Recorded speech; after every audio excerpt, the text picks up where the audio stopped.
ये आज का लाइव जो है आर्ट्स एंड एस्थेटिक्स कोर्स के लिए हम कर रहे हैं। इसमें हम आपको सिलेबस और जो इम्पोर्टेंट टॉपिक है वो बताने वाले हैं। और प्रीवियस ईयर का जो जितना क्वेश्चन पेपर है क्योंकि पहले जेएनयू में 2019 से पहले जो भी एग्ज़ाम्स होते थे उस डिस्क्रिप्टिव क्वेश्चंस आते थे, लेकिन पिछले साल से ही एमसीक्यू मल्टीपल चॉइस क्वेश्चंस आ रहे हैं। तो इसके लिए क्योंकि पूरा पैटर्न चेंज हो गया है, जब मैं एडमिशन लिया था आर्ट्स एंड एस्थेटिक्स में मास्टर्स में, तो हम लोग डिस्क्रिप्टिव आंसर्स लिख कर आए थे। तो मैं पिछले साल का क्वेश्चन पेपर डिस्कस करूंगा और उसके साथ साथ जो इम्पोर्टेंट टॉपिक है उसके हिसाब से इम्पोर्टेंट टॉपिक के अनुसार हम आपको हर टॉपिक को एक एक करके बता देंगे। इसमें arts and aesthetics course actually 3 subject से मिला हुआ है। पहला उसमें पार्ट आता है थिएटर एंड परफॉर्मेंस, दूसरा आता है विजुअल आर्ट्स और तीसरा सिनेमा स्टडीज। तीनों सब्जेक्ट को मिला के एक मास्टर्स का कोर्स है आर्ट्स एंड एस्थेटिक्स करके। इसमें आपको तीनों से सवाल जुड़े हुए सवाल आते हैं और ये इसलिए थोड़ा सा ये कोर्स जो है थोड़ा अलग तरीके का है, क्योंकि इस कोर्सेज में कोई बीए बैचलर्स का ये सब्जेक्ट नहीं है। थोड़ा बहुत मिलता जुलता है कि अगर आप मास कॉम जर्नलिज्म पढ़ रहे हैं तो थोड़ा बहुत सिनेमा का सवाल कर पाएंगे, या फिर आप आर्ट हिस्ट्री के स्टूडेंट हैं तो थोड़ा विजुअल आर्ट्स का क्वेश्चन सॉल्व कर पाएंगे। तो मैं एक एक करके सबसे पहले थिएटर एंड परफॉर्मेंस जो सब्जेक्ट है 3 पार्ट होता है। थिएटर एंड परफॉर्मेंस पहला पार्ट जो हम डिस्कस करने वाले हैं, इसमें आपको जितने भी इम्पोर्टेंट थ्योरिशियंस हैं जो वर्ल्ड थिएटर में कंट्रीब्यूट किए हैं अपना, उन तमाम प्रैक्टिशनर्स को आपको पढ़ना है। बेसिक अगर आप विकिपीडिया पे पढ़ लेते हैं कि इस थ्योरिशियन ने ये टेक्निक दिया है तो बहुत आसान हो जाएगा। जैसे कि सबसे इम्पोर्टेंट एक थ्योरिशियन है ब्रेख्ट, जो कि जर्मन थिएटर प्रैक्टिशनर रहे हैं। उनका जैसे फेमस प्ले आपको याद रखना पड़ेगा कि जैसे उन्होंने the 3 penny opera street scene के बारे में उन्होंने बात की है। और इम्पॉर्टेंट इसमें एक टॉपिक आता है एपिक थिएटर। तो इसके बारे में आपको डिटेल्स जो है डिटेल्स में थोड़ा सा बेसिक डिटेल्स में आपको जाना पड़ेगा कि आखिर एपिक थिएटर में उन्होंने क्या बोला था, क्या होता है epic theatre. The 3 penny opera में उन्होंने किस तरह का प्ले था, बेसिक आपको कवर करना है। तो पहला ब्रेख्ट, दूसरा जो है स्टेनिस्लॉवस्की है, जो कि एक्टिंग पे वो मेथड एक्टिंग पे अपना थ्योरी बताए हैं। तो सबसे इम्पोर्टेंट एक रशियन थिएटर प्रैक्टिशनर हैं, जैसे इनका प्ले है the Seagull, the blue bird. इनका एक इम्पॉर्टेंट सबसे चीज़ है कि ये सिस्टम मेथडोलॉजी करके इन्होंने एक टेक्निक बताया था कि इस तरीके से आपको एक्टिंग करना चाहिए, जिसमें वो बात करते हैं कि एक्टर्स का कॉन्शियसनेस जो है वो कितना मायने रखता है, उसको कैसे अप्रोच करना चाहिए। उसके बाद आपको और कुछ लोग हैं, जैसे चेकॉव हैं, पीटर ब्रुक्स हैं, इन लोग के बारे में डिटेल्स में थोड़ा आपको पढ़ना पड़ेगा। और ख़ास करके जो आप अगर गूगल पे सर्च भी करते हैं कि वर्ल्ड थिएटर, इसमें क्या क्या इम्पोर्टेंस रहे हैं, शेक्सपियर ने कौन कौन से प्लेज लिखे हैं, कब आया था, उसका एडेप्टेशन कब किया है। बहुत सारे लोग सवाल पूछ रहे हैं एक्सपेक्टेड डेट ऑफ एग्ज़ाम्स, इसका भी हम आंसर अभी कोई एनटीए ने अभी तक कोई नोटिफिकेशन जारी नहीं किया है। तो आप लोग प्लीज़ एनटीए जेएनयू का जो साइट है उस पर चेक करते रहिए। जब उस पर नोटिफिकेशन आएगा तभी पता चल पाएगा। उसके बाद तो बेसिकली 2 पार्ट में थिएटर एंड परफॉर्मेंस का इम्पोर्टेंट है। एक तो वर्ल्ड थिएटर और दूसरा इंडियन थिएटर हिस्ट्री के बारे में। इसमें आपको बहुत सारी चीज़ें हैं कि इसमें सबसे इम्पोर्टेंट नाट्य शास्त्र है, उसके बारे में थोड़ा बेसिक आपको जानकारी लेना है। उसके बाद देवदासी ट्रेडिशन में क्या होता था, गदर मूवमेंट क्या था, कालिदासा में क्या था, ग्रुप थिएटर क्या होता था, आ, आ, उसके अलावा जो फेमस इंडियन थिएटर डायरेक्टर्स रहे हैं जैसे कन्हैयालाल, हबीब तनवीर, विजय तेंदुलकर, इन लोग के बारे में, जो इवन शुरुआत में अलकाजी जो जिन्होंने एनएसडी सेटअप किया था, तो इन लोगों के बारे में आपको बेसिकली थोड़ा सा डिटेल में अगर विकिपीडिया पे जाके भी पढ़ लेते हैं तो अच्छे से आप एग्ज़ाम दे पाएंगे। इंडियन थिएटर हिस्ट्री में आपको के बाद आपको थोड़ा डांस के बारे में, जो इंडियन क्लासिकल डांस है उसमें आपको उसके बारे में थोड़ा सा जानकारी लेना चाहिए। और जितने स्टेट्स हैं उसमें कुछ कुछ स्टेट्स के में क्या है कि अलग अलग तरह का ट्रेडिशनल डांस प्रैक्टिस होता है। जैसे बिहार में, बिहार के चीज़ को देखिए, बिहार में थिएटर के बारे में अगर आप जानते हैं तो लौंडा नाच जो भिखारी ठाकुर किया करते थे उनका बहुत इम्पोर्टेंस है। जैसे मणिपुरी में कन्हैयालाल जी का इम्पोर्टेंस है। आपको अगर मणिपुरी डांस के बारे में, ठुमरी के बारे में, इस तरह से मतलब बेसिकली ट्रेडिशनल इंडियन डांसर जो लोग रहे हैं, इवन पर्सनालिटी जो रहे हैं, उनके बारे में थोड़ा आपको बेसिक जानकारी लेना पड़ेगा। इसके बाद आपको इसके बाद तो ये बेसिकली थिएटर का एक मोटा मोटी मैं एक्सप्लेन कर रहा हूँ। उसके बाद ये 3 पार्ट जो है, theatre performance, visual arts and cinema studies, तीनों को डिस्कस करने के बाद मैं फिर जो पिछले साल का क्वेश्चन पेपर था उसमें एक एक करके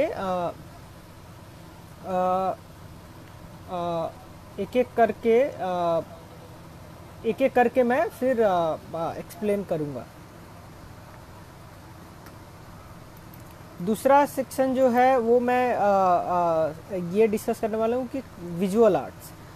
विजुअल आर्ट्स में आपको बेसिकली आर्ट हिस्ट्री जो है उसके बारे में पता होना चाहिए। खास करके जैसे इसमें सबसे, अगर इंडिया के कॉन्टेक्स्ट में देखा जाए तो जितने केव्स हैं हमारा, उसमें आपको जाकर केव्स के बारे में पता करना है। जैसे कि बदामी केव टेम्पल है, अजंता है, एलोरा है, इसके बारे में वहाँ पे क्या क्या इम्पोर्टेंट चीज़ है जिसके लिए ये जाना जाता है, वो थोड़ा आपको जानकारी लेना पड़ेगा। वो बेसिक गूगल पे आपको सब मिल जाएगा। फिर उसके बाद आपको जो आर्ट ड्यूरिंग इंडस वैली जो था, जैसे मौर्यन आर्ट्स, गुप्ता आर्ट्स, सल्तनत आर्ट, मुगल आर्ट एट्सेट्रा, इसके बारे में आपको जानकारी लेना है। और ख़ास करके कि एस्थेटिक्स इनका क्या होता था, और ख़ास करके जो वेरियस टाइम पीरियड है, उस टाइम पीरियड में कौन से टाइम पीरियड में क्या था, जैसे कौन से टाइम पीरियड में मुगल आर्ट था, कौन से टाइम पीरियड में गुप्ता आर्ट था, कौन से टाइम पीरियड में सल्तनत आर्ट था, कौन से टाइम पीरियड में मौर्यन आर्ट था, इसके बारे में पहले डेट। इसके बाद आपको जो है फिर डिस्कस करना है कि वहाँ पे क्या क्या इम्पोर्टेंट, जैसे अगर आप मौर्यन आर्ट में जाएंगे तो वहाँ अशोक पिलर जो है वो बहुत इम्पोर्टेंट रखता है। तो इस तरीके से फिर बुद्धिस्ट आर्ट है, उसमें केव्स कैसे बनते थे, तो इस तरीके से आपको डिटेल में जाना है। इसके अलावा अगर आप तो फेमस म्यूजियम, आपको एक सेक्शन हो गया जो इंडस वैली के टाइम पे या जो कंटिन्यूअस मौर्यन, मुगल, गुप्ता, सल्तनत, ये जो पीरियड रहे उसमें क्या आर्ट का तरीका था, क्या पेंटिंग था, क्या स्कल्पचर बने हैं, क्या केव बना है, वो आपको जानकारी रखना है। उसके बाद आपको जितने फेमस म्यूजियम है वर्ल्ड में, उसके बारे में आपको वर्ल्ड म्यूजियम के बारे में जानकारी आपको रखना है कि कौन से म्यूजियम कहाँ पे हैं और उसमें क्या क्या है। मतलब अगर आप जैसे अगर आप इंडिया में, अगर आप दिल्ली में जाएंगे, वो दिल्ली का जो म्यूजियम है, नेशनल म्यूजियम, वहाँ पे क्या क्या, आप उसकी वेबसाइट पे जाइए और वहाँ पे आपको बहुत सारी चीज़ें मिलेंगी, जिस पेंटिंग रखा है, स्कल्पचर्स क्या क्या है, वो आप वेबसाइट से भी, आप वेबसाइट पे बेसिक अगर ओवरव्यू कर लेते हैं तो वो भी बहुत काफ़ी है। जैसे हॉलोकॉस्ट म्यूजियम्स है, तो इसके बारे में हॉलोकॉस्ट म्यूजियम कहाँ कहाँ पे है, उसमें क्या क्या रखा हुआ है। तो म्यूजियम्स एक आपको ये कवर करना है। उसके बाद आपको स्कल्पचर्स, जो फेमस स्कल्पचर्स हैं उसके बारे में आपको कवर करना है। पेंटिंग में जैसे खास करके दो बहुत इंपॉर्टेंट है, मुगल पेंटिंग और राजपूताना पेंटिंग। इसमें अगर आप गूगल करते हैं तो आपको फेमस जो पेंटिंग्स है वो मिल जाएंगे। और आपको 3 पार्ट जो होता है ना, कंटेम्पररी, मॉडर्न और क्लासिकल, इसको आप एक बार गूगल पे सर्च करके आप थोड़ी सी जानकारी जो है वहाँ से आप ले लें। इंडिया के कॉन्टेक्स्ट में मिथिकल फिगर कौन कौन से हैं, जैसे उसके बारे में, और जैसे कि एक टेम्पल ऑफ महाबलीपुरम है, उसके बारे में आपको थोड़ा जानकारी लेना है। उसके बाद बहुत सारे हैं, बूंदी आर्ट इंडिया के कॉन्टेक्स्ट में मेवाड़ में क्या होता था, बूंदी, किशनगढ़, बीकानेर।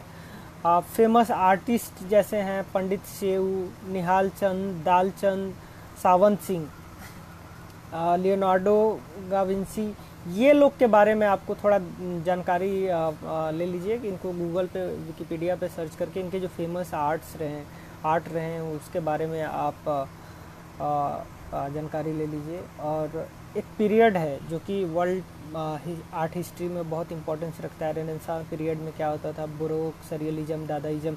जो इज्म है वो भी बहुत इंपॉर्टेंट है विजुअल आर्ट्स के लिए। तो इसके बारे में आप लोग थोड़ा डिटेल्स में जो है पढ़ लीजिएगा कि सरियलिज्म में क्या होता था, दादाइज्म में क्या होता था। ये बहुत इम्पोर्टेंट है। इसके अलावा अगर हम सिनेमा स्टडीज़ में जाएं तो सिनेमा स्टडीज़ का हिस्ट्री अर्ली लेट 18th और अर्ली 19th सेंचुरी में शुरू होता है। इसमें आप अगर गूगल पे सर्च करते अर्ली सिनेमा तो उसमें बहुत सारे डिटेल्स आएगा कि लुम्रे ब्रदर्स ने कैमरा का इस्तेमाल कैसे किया। लेकिन इसमें सिनेमा में कुछ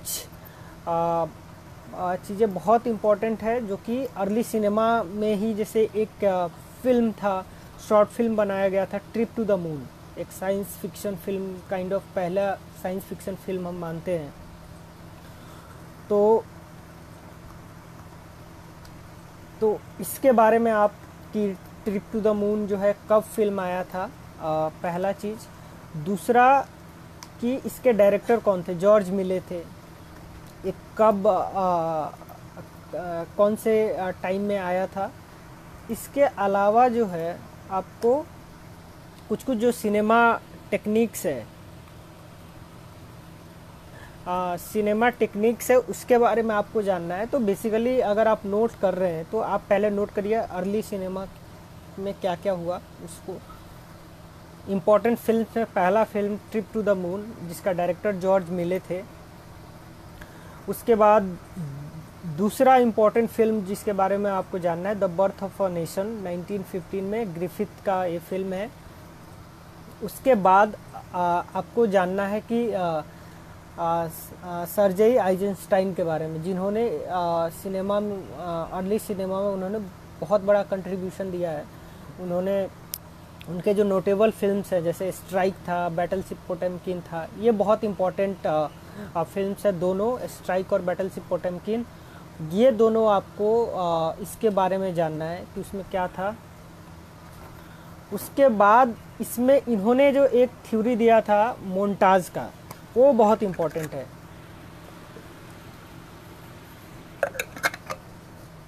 तो मोन्टाज में मोन्टाज जो उनका थ्योरी था उसमें क्या होता था, तो बेसिकली दो इमेज को मिलाकर जब एक साथ जोड़ते हैं तो उससे बोला जाता है कि तीसरा एक मीनिंग निकलता है।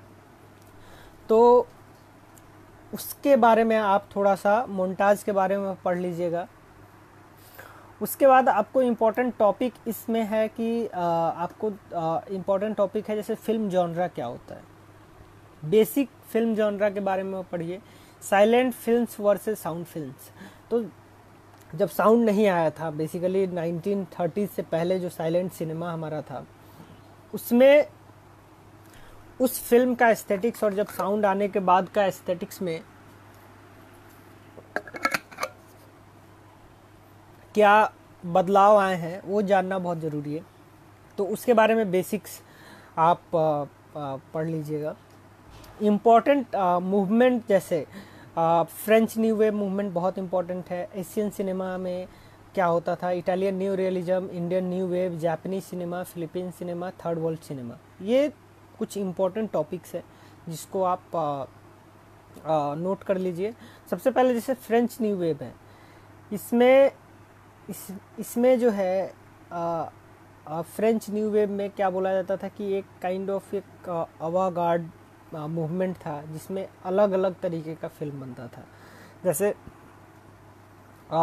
इसी मूवमेंट में अमेरिकन फिल्म क्रिटिक जो है एंड्रयू सैरिस जो है, उन्होंने ऑटर थ्योरी दिया था। तो आप ऑटर थ्योरी के बारे में भी पढ़िए, बहुत इंपॉर्टेंट टॉपिक है। और ट्रूफोर्ड करके जो एक डायरेक्टर हैं, उनका भी बहुत कंट्रीब्यूशन इसमें रहा है। और फ्रेंच न्यू वेव का अगर कोई फेमस फिल्म मेकर्स हैं, उसमें से एक गोडार्ड हैं, बहुत इंपॉर्टेंट फिल्म मेकर हैं। उनके बारे में आपको पढ़ना है, जिन्होंने ब्रेथलेस बनाया था, जो कि बहुत ही रिमार्केबल फिल्म है। इसके बारे में, ब्रेथलेस के बारे में आप जानिए, वो उस पर हम आएंगे अभी। तो फ्रेंच न्यू वेव के बारे में आपको पहला पढ़ना है। उसके बाद आता है कि एशियन सिनेमा में क्या क्या इंपॉर्टेंस थे। आप अगर आप गूगल पे करते हैं एशियन सिनेमा क्या होता है, तो भी आपको बेसिक जानकारी मिल जाएगी। उसके बाद आता है इटालियन न्यू रियलिज्म। इसमें एक इम्पॉर्टेंट फिल्म था बाइसिकल थीव, उसके बारे में आपको पढ़ना है, जो बाइसिकल थीव के डायरेक्टर कौन थे, कब आई थी फिल्म। उसके बाद Indian new wave, of course आप लोग इंडियन न्यू वेव के बारे में पढ़िए। इंडियन सिनेमा पे अभी हम इसके लास्ट सेक्शन में आएंगे। धीमान पूछ रहे हैं, is this about a particular course? हाँ, आर्ट्स एंड एस्थेटिक्स कोर्स के लिए ये सेशन मैं ले रहा हूँ। तो इंडियन सिनेमा पे हम लास्ट में आएंगे, इसके लास्ट सेक्शन में उसको अच्छे से डिस्कस करेंगे। लेकिन आपको ये टॉपिक जो मैं बोल रहा हूँ कि प्लीज़ इसको नोट करते जाइए। तो बेसिकली इसमें इम्पॉर्टेंट सिनेमा में इम्पॉर्टेंट टॉपिक है French new wave, Asian cinema, Italian new realism, Indian new wave, Japanese cinema, Philippine cinema, third world cinema. इसके अलावा आपको जो फेमस वर्ल्ड सिनेमा के डायरेक्टर्स हैं, जिनका कंट्रीब्यूशन रहा है सिनेमा में, इसके बारे में आपको इसमें कुछ इम्पोर्टेंट डायरेक्टर्स हैं जिनके बारे में मैं जिनका नाम बता दे रहा हूँ, ताकि आप उसको जाके सर्च करिए। उनके इम्पोर्टेंस, कुछ फिल्म अगर आप देख सकते हैं तो ठीक है, नहीं तो कम से कम उसके बारे में पढ़ लीजिए। तो पहला वंकर वाई के बारे में, वंकर वाई। दूसरा Abbas Kiarostami, Wes Anderson, Akira Kurosawa, Ozu's, Truffaut, Spielberg, Godard, Kubrick, Hitchcock, Orson Welles. तो इन डायरेक्टर के बारे में आपको बेसिक रीडिंग करनी है। फिर से मैं नाम ले रहा हूँ, वंकर Y, Abbas Kiarostami, Wes Anderson, Akira Kurosawa, Ozu, Truffaut, Spielberg, Godard, Kubrick, Hitchcock, Orson Wales.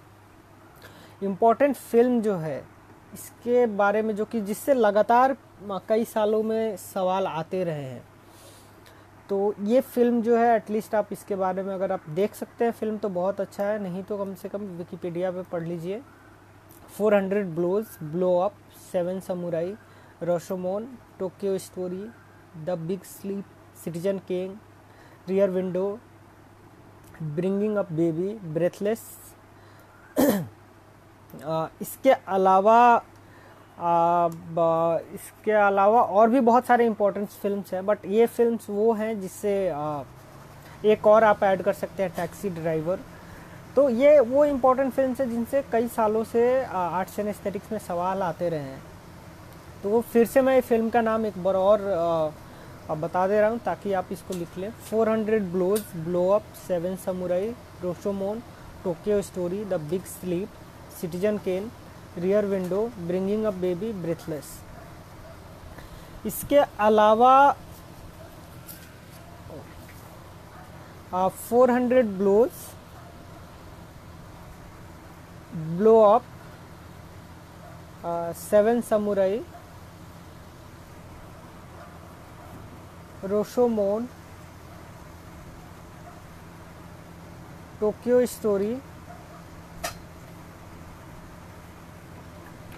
The big sleep,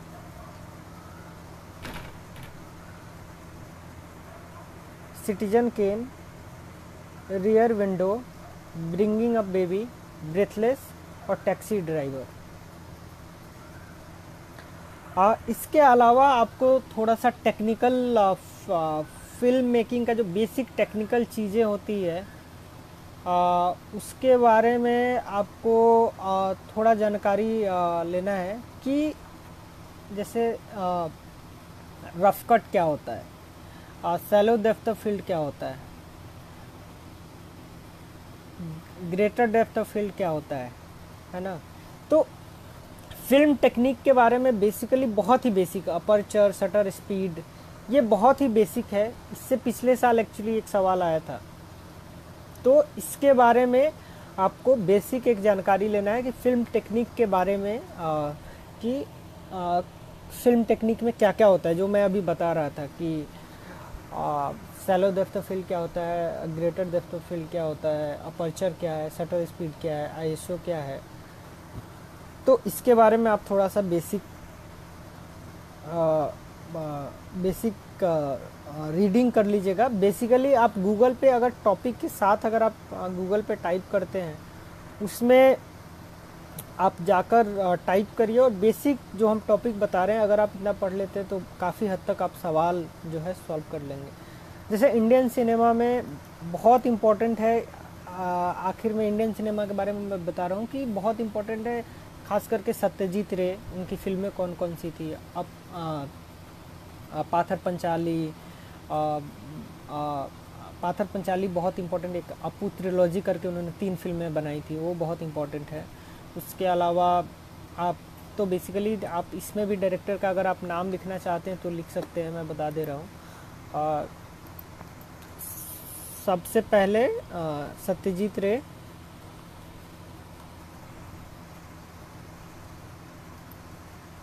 उसके बाद आपको ये एक उसके बाद आपको सबसे इम्पोर्टेंट है, एक सेकंड, सत्यजीत रे का जो द अपू ट्रिलॉजी था जिसमें पाथर पंचाली बहुत इम्पोर्टेंट फिल्म था शुरुआत में। इसमें आपको इसके सिनेमेटोग्राफर कौन थे, सुब्रता मित्रा थे इसके सिनेमेटोग्राफर। तो इसके बारे में थोड़ा डिटेल में कि एडिटर कौन थे, ये भी थोड़ा फिल्मों के बारे में आपको जानकारी लेना है। उसके बाद जो उस समय जैसे एक ये पूछ सकते हैं कि इंडियन सिनेमा मैंने पहला कौन सा सिनेमा था जिसमें जो कांस फिल्म फेस्टिवल में गया था। तो आपको कांस फिल्म फेस्टिवल के बारे में भी थोड़ा पढ़ना है, और इंडियन सिनेमा जो कि कौन से इंटरनेशनल फिल्म फेस्टिवल में अवार्ड जीता है। तो जो नीचा नगर जो फिल्म था उसको कांस में प्राइज़ मिला था। इंडियन सिनेमा पहला सिनेमा जिसको काफ़ी कांस फिल्म फेस्टिवल में रिकॉग्निशन मिला था। इसके डायरेक्टर थे चेतन आनंद। तो इसके बारे में थोड़ा सा जानकारी लेना है। इसके म्यूजिक जो है वो रविशंकर जी ने दिया था। तो थिएटर में अगर आप थिएटर एंड परफॉर्मेंस का प्रिपरेशन कर रहे हैं तो उसमें फिर रविशंकर जी के म्यूजिक आर्ट के बारे में आप थोड़ा सा जानकारी आपको रीड करना पड़ेगा। इसके बाद पहला जो मैंने बताया सत्यजीत रे के बारे में पढ़िए। उसके बाद दूसरा जो सबसे इम्पोर्टेंट अगर आप film director, Indian film director हैं, ऋत्विक घटक, जिन्होंने मेघे ढका तारा बनाया था, जो पार्टीशन के ट्रॉमा पे फिल्म बनाते थे, तो वो बहुत इम्पोर्टेंट है। तो फिर आप दूसरा नाम लिख सकते हैं ऋत्विक घटक। उसके बाद आप लोग जो इंडियन सिनेमा का जो गोल्डन पीरियड, गोल्डन एज जिसको बोला जाता है, उसमें बहुत तरह के फिल्म मेकर्स थे। जैसे राज कपूर थे जिनको बोला जाता था नेहरूवियन आइडिया पे फिल्म बनाते हैं, नेहरूवियन आइडिया को क्रिटिक करके गुरुदत्त फिल्म बनाते थे। तो बेसिक दूसरा पहला सत्यजीत रे, दूसरा ऋत्विक घटक, तीसरा जो है सबसे इम्पोर्टेंट जो है फिल्म डायरेक्टर जो है वो हैं आप गुरुदत्त, उसके बाद आप राज कपूर,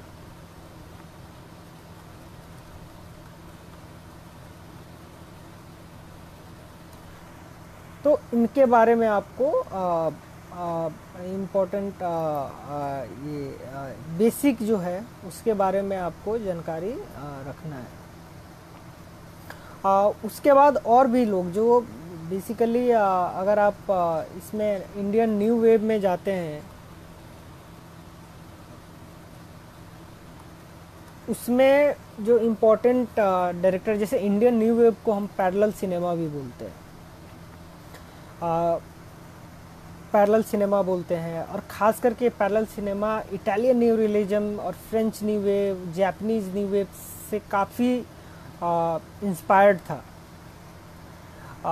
तो इसमें जैसे तीसरा जो सबसे पांचवा सबसे जो इम्पोर्टेंट नाम है मृणाल सेन। तो बेसिकली ऋत्विक घटक, सत्यजीत रे, मृणाल सेन, गुरुदत्त और राज कपूर। तो जनरली राज कपूर, गुरुदत्त के फिल्मों के बारे में हम लोग जानते हैं, लेकिन सत्यजीत रे, मृणाल सेन और ऋत्विक घटक के फिल्मों के बारे में जितने, बहुत कम ही इन्होंने फिल्म बनाया, लेकिन जितना भी बनाया उसके बारे में आपको डिटेल में पढ़िए, क्योंकि बहुत इम्पोर्टेंट फिल्म्स हैं। उसके बाद आप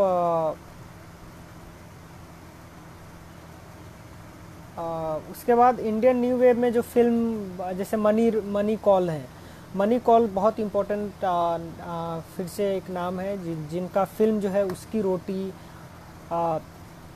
आषाढ़ का एक दिन, दुविधा, ये तीन बहुत इम्पोर्टेंट फिल्म है जिसको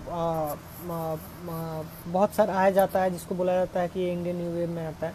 उसके अलावा आपको श्याम बेनेगल का फिल्म जो है वो बहुत इम्पोर्टेंट है। श्याम बेनेगल का फिल्म जो डेब्यू उनका फिल्म था अंकुर, वो बहुत इम्पोर्टेंट रखता है। प्लेसमेंट के बारे में सबसे अंत में बात करूँगा। तो ये इम्पोर्टेंट, जैसे अदूर गोपाला कृष्णन के बारे में आप जो इंडियन न्यू वेव को मलयालम सिनेमा में लेके गए और जिन्होंने स्वयंवरम बनाया था, वो बहुत ही, जिसको the golden age of Indian cinema बोला जाता है, तो उनके बारे में अदूर गोपाला कृष्णन के बारे में आप पढ़िए। गोविंद निहलानी के बारे में भी आप पढ़िए। इसके अलावा अगर आप, क्योंकि अभी के टाइम में आप सभी लोग जानते ही हैं कि जो फेमस, जो इम्पोर्टेंट फिल्म्स हैं जो किसी फिल्म फेस्टिवल में जा रहे हैं करंट में या पास्ट में जो गए हैं, उसके बारे में आप थोड़ा सा रीड कर लीजिए। तो ये ओवरऑल इंडियन सिनेमा के बारे में है। तो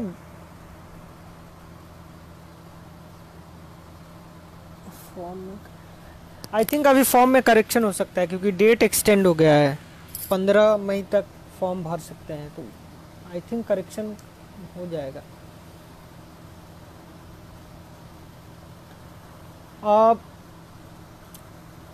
अब तो मैं कमेंट देख रहा था कि slow down with the names. तो अगर आप कुछ छूट गया है तो जब ये वीडियो जो है अपलोड हो जाएगा तब आप रिमाइंड करके प्लीज़ देख लीजिएगा, नहीं तो स्पेसिफिक आप कमेंट बॉक्स में लिख दीजिए कि इन पीरियड का आप नाम बता दो, तो फिर मैं दोबारा से आप लोग को नाम बता दूंगा।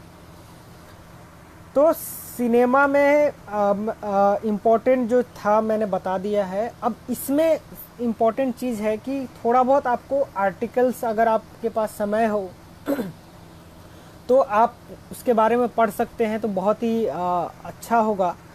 जैसे सिनेमा के बारे में जो आप बहुत सारे ऑथर्स ने लिखा है, जिसमें से एक सबसे ज़्यादा अगर कोई इम्पोर्टेंट है तो आंद्रे बजा। उन्होंने जो सिनेमा के बारे में लिखा है, पहले उन्होंने फोटोग्राफी और पेंटिंग के बीच का डिफरेंसेस बताया कि पेंटिंग में क्या होता था, फोटोग्राफी में क्या होता था। इसीलिए सबसे पहले अगर आप एक बेसिक आर्टिकल जो है आंद्रे बजा के बारे में पढ़ लें, उसके बाद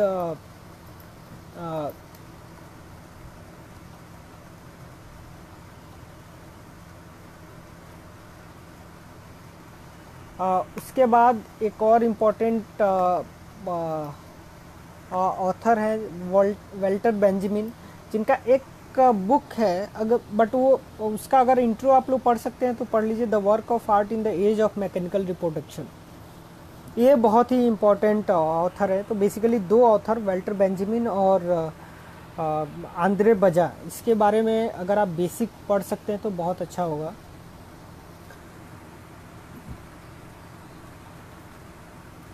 तो ये मोटा मोटी टॉपिक है जिसको आपको बेसिक जानकारी लेना है। इसके बाद मैं पिछले साल का जो क्वेश्चन पेपर है उसके उसको एक बार बस हम ओवरव्यू करके चर्चा कर लेते हैं। जैसे एक सवाल आया कि Kalidasa is the author of. तो बेसिकली जिनके पास अगर क्वेश्चन नहीं है आर्ट्स एंड एस्थेटिक्स का एमए का, वो एनटीए के वेबसाइट पे जाके डाउनलोड कर सकते हैं। और डाउनलोड करने के बाद जैसे जो सवाल आया कालिदासा इज ऑथर ऑफ, वो जो 4 ऑप्शन दिए गए हैं, आपको वो 4 ऑप्शन को गूगल पे सर्च करिए और देखिए कि चारों का क्या क्या कहाँ से आया है। तो एक तो होगा कि उसका आंसर अगर आपको पता है तो बहुत अच्छी बात है, नहीं पता है वो पता चल जाएगा। लेकिन 3 जो ऑप्शन बचते हैं उसका क्या इम्पोर्टेंस है, क्योंकि कई बार होता है कि जो ऑप्शंस का आंसर होते हैं वही अगले साल सवाल में क्वेश्चंस में आ जाते हैं। उसके अलावा जैसे एक सवाल देवदासी ट्रेडिशन से आया है कि out of the name given identify the woman who can not be included under the category of devadasi. तो ये फिर इसमें जो कैटेगरी दिया गया है इसके बारे में आप जानकारी ले लीजिए। इसके अलावा जैसे how many rasas are mention in the Natya Shastra है, अगेन थिएटर एंड परफॉर्मेंस है, सवाल है 7, 8, 9, 108। तो अगेन आपको नाट्य शास्त्र के बारे में जब आप पढ़ेंगे तो आपको इसका आंसर भी मिलेगा, प्लस बाकी जो ऑप्शन दिए गए हैं उसके बारे में आपको जानकारी मिलेगी। फिर अभी मैं सिनेमा के इसमें जैसे Andre Bazin wrote of the following, which of the following French new wave, Italian new realistic films, Cahiers du cinema. अब इसमें जो 3 ऑप्शन दिए गए हैं इसके बारे में आपको पढ़ना है। तो ये बहुत इम्पोर्टेंट ऑथर हैं, इनके बारे में आप इनके बारे में आप पढ़ लीजिए। अब जैसे फिल्म टेक्निक से एक सवाल है कि the film Russian art by Alexander is an example of film compose entirely of jump cut, single long take, closeup, none of the above. तो इसके बारे में आप फिर से आप थोड़ा सा पढ़ लीजिए। स्कोपोफिलिया इज सिंप्लीफाई पुट एज। तो इसके थोड़ा सा इसके बारे में आप देख लीजिए कि ये इसका मीनिंग क्या है। जैसे एक बस वर्ड दिया गया है जो कि खास करके फिल्म फेस्टिवल से रिलेटेड है कि द गोल्डन बियर, ये कौन से फिल्म फेस्टिवल में, बर्लिन, वेनिस, मॉस्को, मैनिला, कौन से फिल्म फेस्टिवल में ये बेस्ट फिल्म को दिया जाता है।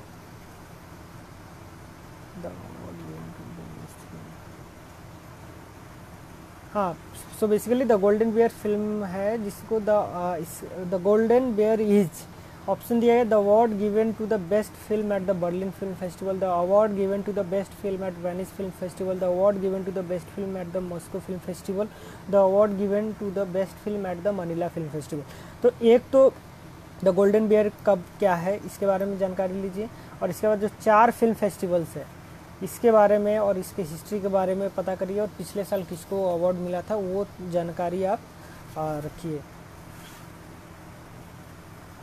इसके अलावा जैसे इंडियन सिनेमा से जो सवाल है कि the term rambling village is the best identified with which of the following films, Godan, 2 Bigha Zameen, Pather Panchali, गांव हमारा, शहर तुम्हारा।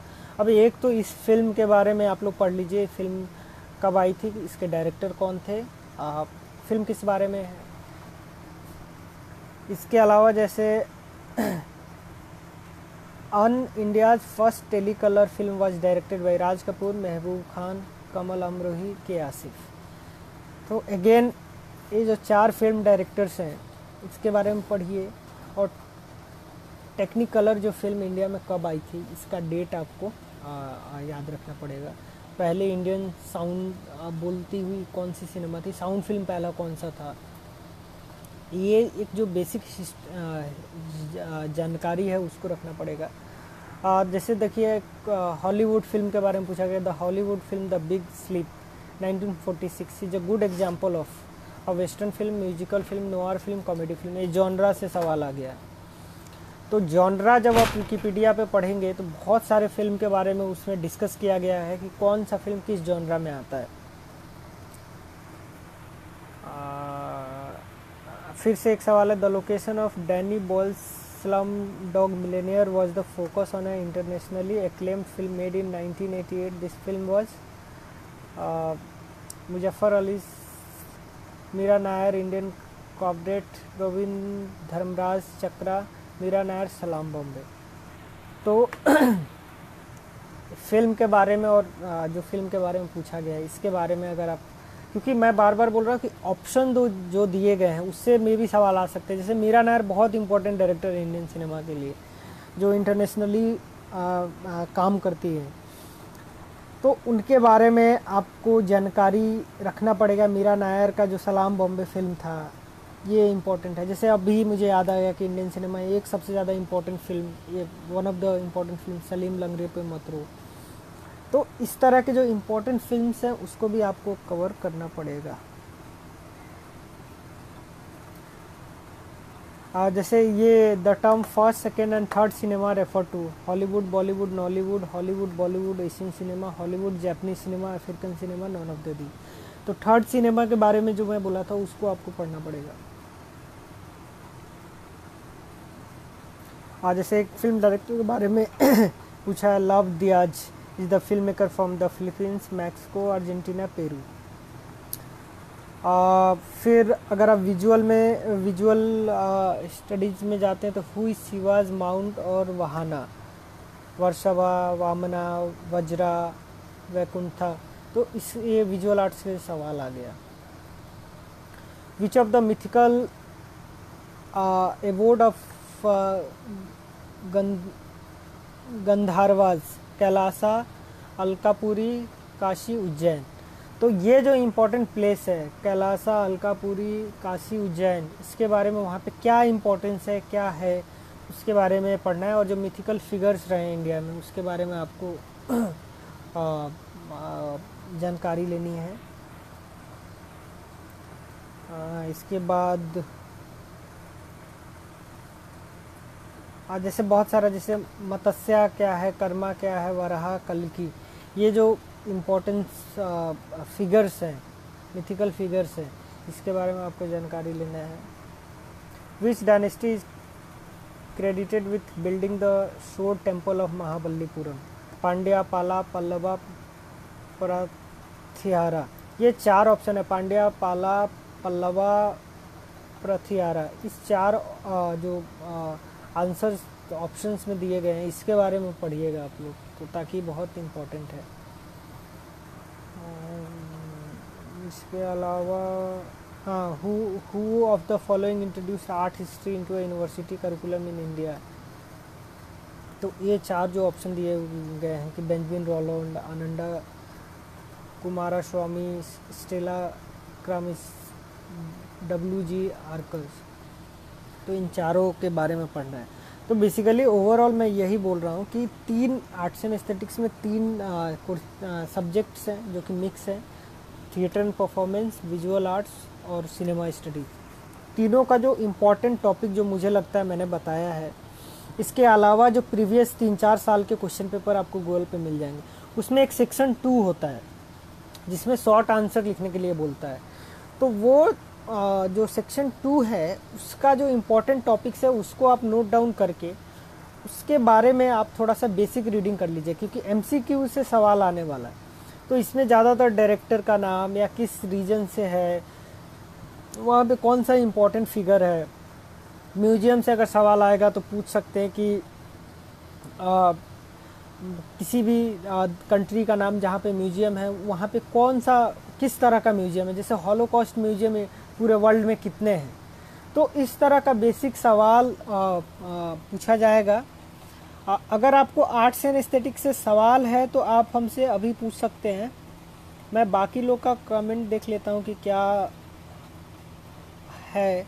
Expected date for the test, Surya अभी तक कोई एक्सपेक्टेड डेट नहीं आया। वो एनटीए ही अपने तरीके से जब ये सिचुएशन हमारे देश में नॉर्मल होगा तभी जाके एग्ज़ाम हो सकते हैं, तो वो नोटिफिकेशन आएगा एनटीए के वेबसाइट पे ही। हमें कोई अभी आइडिया नहीं है। जनरली जो यूजीसी का एक गाइडलाइन आया है, जो कि सजेशन है, बोला जा रहा है कि नया सेशन जो है वो सितंबर से शुरू होने वाला है। तो बेसिकली हम लोग मान के चल रहे हैं जुलाई, या आप लोग का जुलाई एंड अगस्त फर्स्ट वीक तक एग्ज़ाम होगा, बट ये कंफर्म नहीं है। सर प्लेसमेंट के चांसेस क्या हैं और किस किस फील्ड में है, थोड़ा एक्सप्लेन करें, अलुमनाई के बारे में बताएं। अगर ये आर्ट्स एंड एस्थेटिक्स से रिलेटेड सवाल है तो मैं बता सकता हूँ कि बहुत सारे लोग म्यूजियम में काम करते हैं, कुछ लोग आर्ट गैलरी में काम करते हैं जिनका इंटरेस्ट विजुअल आर्ट्स में होता है। सिनेमा में जो लोग हैं वो जनरली सिनेमा और थिएटर में लोग, कुछ लोग प्रैक्टिस भी करते हैं और कुछ लोग पढ़ाते भी हैं। तो बेसिकली सिनेमा और थिएटर में जो लोग स्टूडेंट हैं वो ज़्यादातर रिसर्च के एरिया में काम करते हैं। फिजिक्स सेशन के बारे में बेसिकली हम लोग एक एक करके हर कोर्सेज़ के बारे में हम ऑनलाइन यहाँ पे क्लासेस होंगी, तो उसका नोटिफिकेशन आते रहेगा। तो आप रोज़ ये JNU का जो फेसबुक पेज है उसको चेक करते रहिए। ये तो हो गया। ठीक है, प्लेसमेंट के बारे में मैं बोल दिया।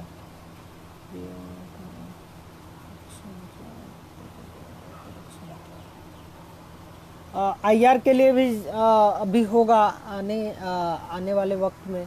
तो आप लोग ये फेसबुक पेज विजिट करते रहिए, आपको पता चल जाएगा।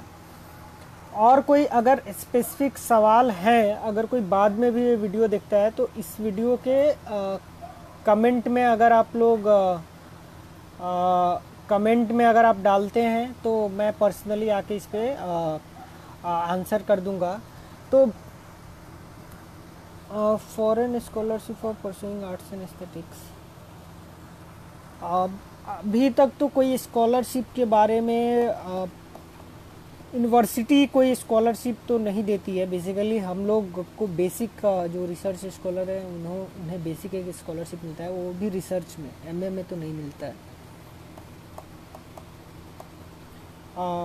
पहला। दूसरा चीज़ जो आप पूछ रहे हैं कि हाँ, बहुत सारे हमारे अलुमनाई जो है बहुत सारे अलुमनाई हैं जो कि फॉरेन में जाके पढ़ाई कर रहे हैं और स्कॉलरशिप पे ही गए हैं। तो बहुत चांसेस होते हैं आर्ट्स एंड एस्थेटिक्स में एमए करने के बाद आप PhD परस्यू कर सकते हैं बाहर में, अलग अलग फील्ड में कर सकते हैं। जो 3 फील्ड मेजरली है, आर्ट हिस्ट्री, सिनेमा स्टडीज और विजुअल आर्ट्स में। करेक्शन विंडो कब, आई थिंक 15 मई के बाद जब फॉर्म फिल हो जाएगा तो करेक्शन विंडो का खुलेगा। ठीक है, तो जिनको अगर कोई सवाल है अलुमनाई के बारे में बता सकते हैं जिन्होंने एमए किया है आर्ट्स एंड एस्थेटिक्स JNU से। अब बहुत सारे लोग हैं जो पढ़ा भी रहे हैं। एक अभिजीत घोष हैं जिन्होंने बुक लिखा है सिनेमा भोजपुरी पे, और भी उनकी किताबें हैं। एक अक्षय कुमार हैं जो आई थिंक IIT में पढ़ाते हैं, और बहुत सारे अलुमनाई जो फॉरेन में रिसर्च कर रहे हैं। बहुत लोग हैं जो DU में मास कम्युनिकेशन पढ़ाते हैं। और अगर किसी को सवाल है आर्ट्स एंड एस्थेटिक्स कोर्स से रिलेटेड तो मैं उसका जवाब दे सकता हूँ।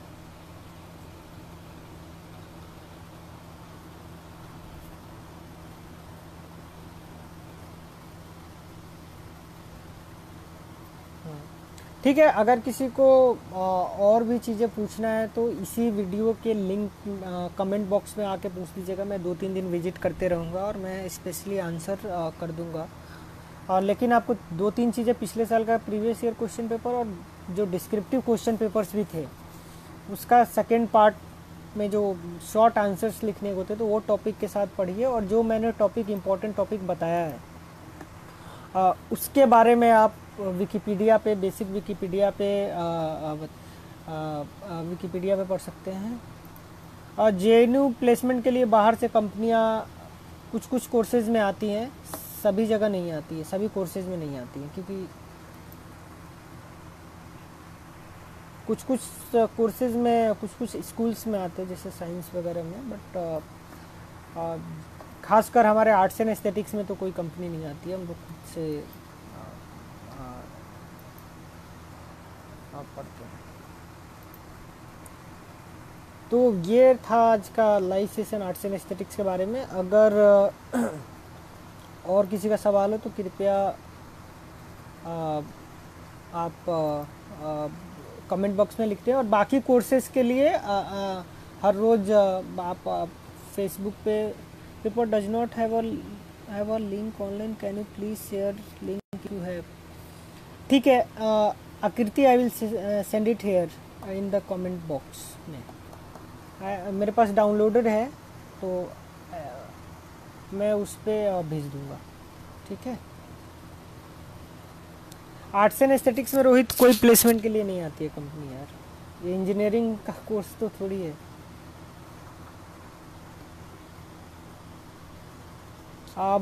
रोहित मैं भेज दूंगा यही कमेंट बॉक्स में, अगर वो फाइल करेगा तो, नहीं तो पर्सनली मुझे तुम ये फेसबुक पे मैसेज बॉक्स में मैसेज करो, मैं वहाँ पे भेज दूंगा।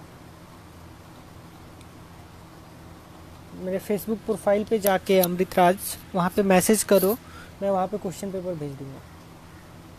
अगर कमेंट बॉक्स में जाता है तो मैं वहाँ भी भेज सकता हूँ।